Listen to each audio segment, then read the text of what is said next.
Kalau boleh tahu juga, memang daripada kecil minat Naruto ke atau macam mana? Sebab saya selalu nonton TV lah. Naruto dari zaman kecil sampai Shippuden semua lah. Okey. Tapi So, sekarang ada anime saya minat Jujutsu Kaisen lah. Tak ada dah. dah habis Dah habis dah, kan? lama dah zaman habis. dia kan? Tapi masih orang minat sampai sekarang lah. Tapi macam yang datang dekat Petronas pun, yang datang jumpa kamu pun yang budak-budak juga kan?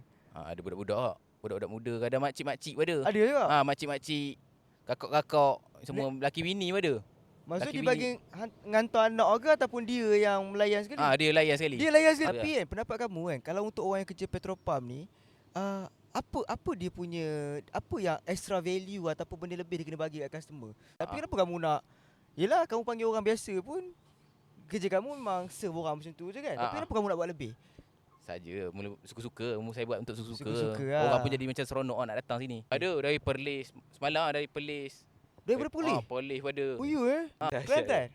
Kelantan ada, Perlis ada. Lepas tu dia datang tu, dia rekod video, lepas tu dia balik lah. Bagi duk raya sekali. Bagi duk raya. Makcik datang sini mata-mata nak bagi duk raya. Duk raya banyak balik dalam semua hidup lah. Kecil tak ada banyak tu.